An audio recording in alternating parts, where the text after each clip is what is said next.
Thank you, Mr. Speaker. On behalf of the Liberal caucus, I'm pleased to rise in this House to support one of the commitments made by my leader, the member for Papineau.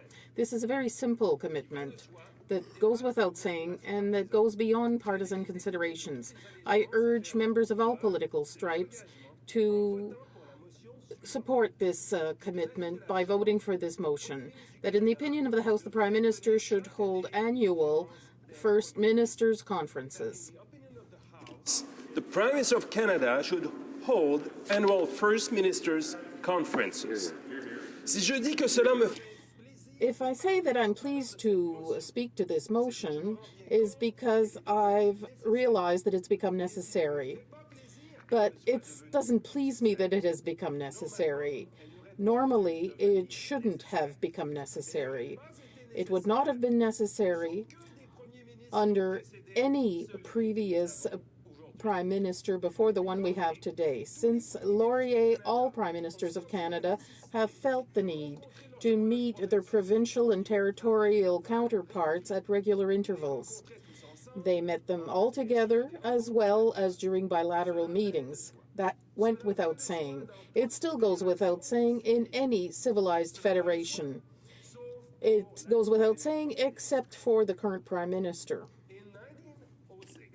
Prime Minister Laurier called the first joint meeting of premiers and the Prime Minister. As time went by, these meetings became a regular occurrence. In 2003, the premiers formed the Council of the Federation. The Council generally meets twice a year. Unlike traditional First Ministers' conferences, where the Prime Minister invites the premiers, the provinces play the lead role in council meetings, which are coordinated by a provincially funded secretariat. The Council of the Federation has met 23 times since the Member of Parliament for Calgary Southwest became Prime Minister. The Prime Minister has not met his colleagues as a group since January of 2009. It is the longest such gap between First Ministers meeting in 97 years. Wow. Avec raison. And rightly so, the premiers of the provinces and territories have denounced this problem with the smooth operation of the Federation. Now, federal-provincial meetings in Canada are almost always complicated. They've caused politicians many a headache, but they have not always led to success, but they have always yielded good results. And we can say that the outcome of all of these meetings has always been positive for Canadians. The Kelowna Accord, reached in 2006 with First Nations, the Métis and the Inuits, was one of the big success stories of federal-provincial territorial negotiations. The current government refused to honour the Kelowna Agreement. We can only dream about the progress that could have been made if Kelowna had been made a reality. Another success story, the agreement in 2004 on health, which outlined a joint action plan with funding over 10 years. Alas, the government ignored the joint plan and unilaterally refused to extend the funding agreement. This is the result of the current Prime Minister's inaptitude to cooperate within the Federation on a common project. And if things are so unsatisfactory for Canadians in terms of health, well, it's because the Prime Minister is not working in a collegial manner on issues such as improving lives of Aboriginals and many other issues. And the Prime Minister is not inclined to meet with his NAFTA counterparts either. If the Prime Minister had more of a sense of collegiality, he would understand what a federation is all about, and thereby would avoid the waste of a considerable amount of time, money, and energy on issues that run counter to the very foundation of the federative nature of our country. And the Senate, waste in the Senate, is an example of this. Attempting to achieve a fundamental Senate reform, despite the Liberal opposition and virtually every expert telling him that he needed to work with the provinces to change the nature of our Senate. In April 2014, the Supreme Court ruled that the Liberals and the experts were correct. Shamefully, the Prime Minister blamed the Chief Justice for this predictable fiasco when he only had himself to blame for that monumental waste of time and money. Is he that ignorant of our institutions, or is it plain contempt?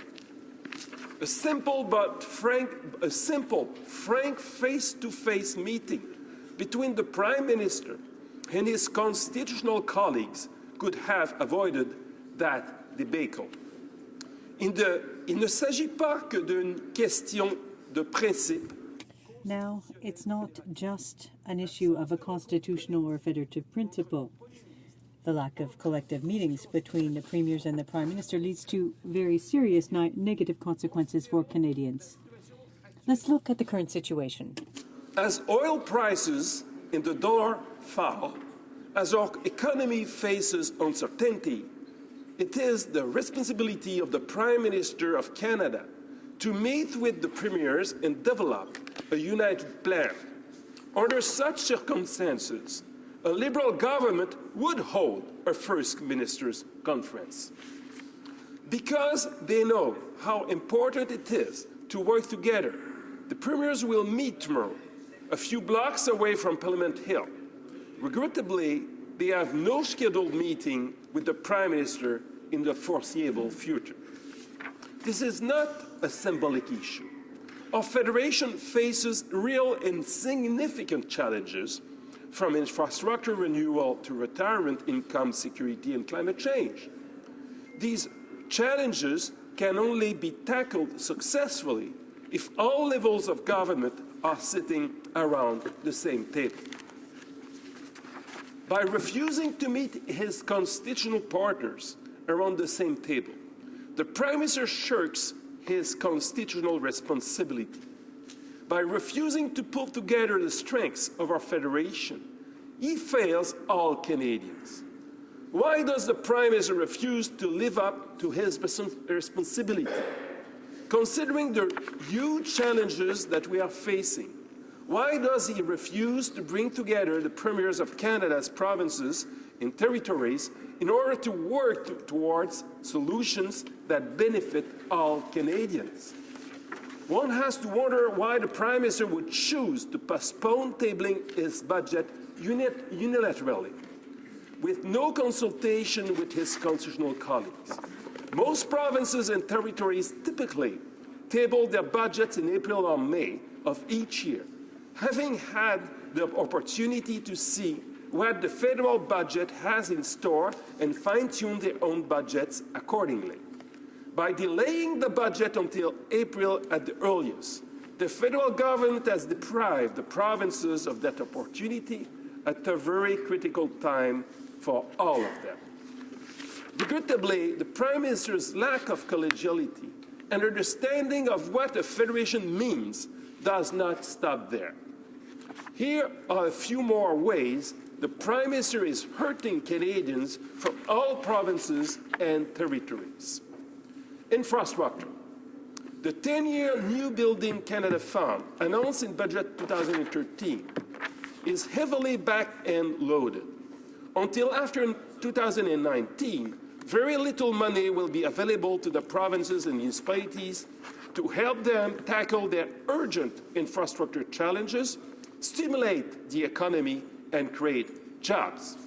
This is wrong. A First Ministers' Conference would help clarify the needs and establish priorities. Pensions. The government of Ontario is currently creating its own version of the Canada Pension Plan. It is expected to phase in on January 1st, 2017. Other provinces are considering following through.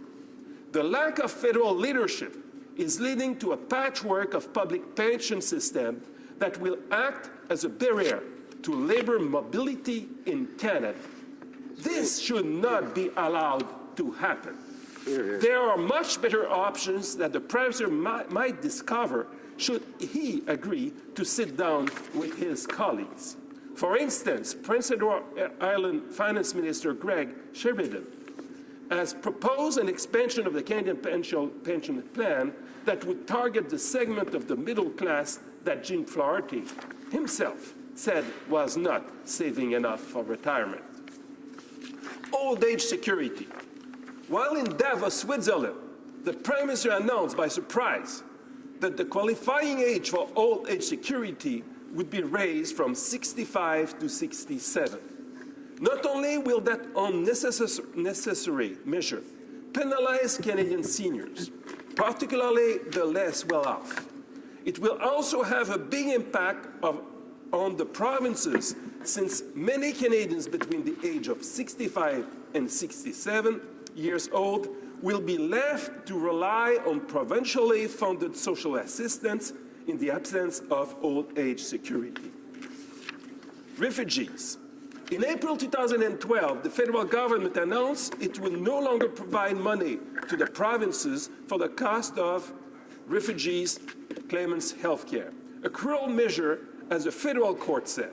Some provinces decided to deliver this essential service on their own. Manpower training. In Budget 2013, the federal government announced it would cut the transfer to provinces under labour market development agreements, that it simply expected the provinces to contribute their own money to its new unilaterally Canada job grant. It took years to sort out a half-baked solution to this mess, which a good First Minister's conference held at the outset would have avoided. Climate change.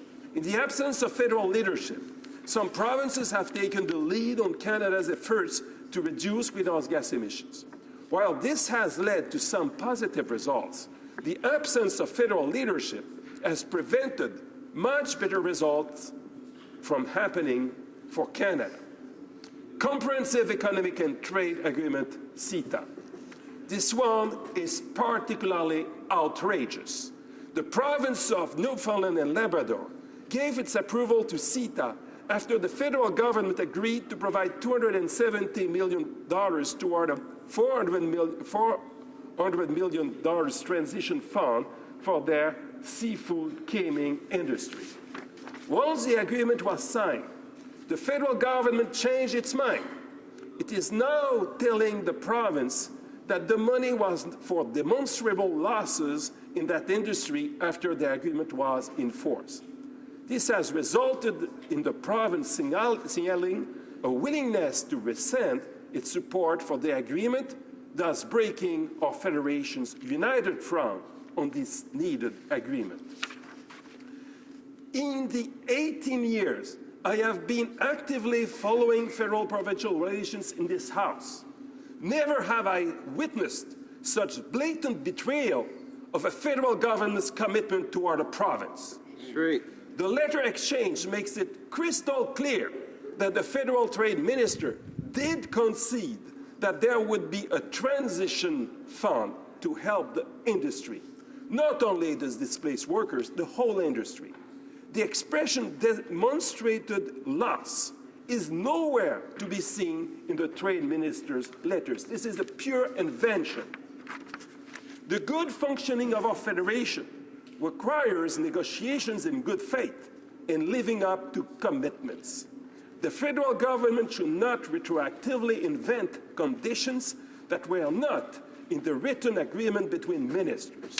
Premiers, as all Canadians, need a prime minister they can trust. It is because the prime minister is so often unable to live up. Is it because the prime minister is so often unable to live up to his commitments and stick to his words that he does not want to meet his colleagues altogether? A lack of trust may be the real issue here. However esoteric federal-provincial relationships might appear to many Canadians, all Canadians want their leaders and especially the Prime Minister, to be trustworthy. Sure, a First Minister's Conference agenda might include many other items, such as interprovincial trade barriers, energy policy, pipelines, and so on, but I think I made my point clear. The leader of the Liberal Party has committed to inviting all of the provincial premiers to an annual First Ministers' meeting. Today, more than ever, that is the right thing to do. This is why I invite all my colleagues to support the following: that in the opinion of the House, the Prime Minister of Canada should hold annual First Ministers' conferences. Hear, hear. Que de l'avis de la That, in the opinion of the House, the Prime Minister of Canada should hold annual First Ministers' conferences.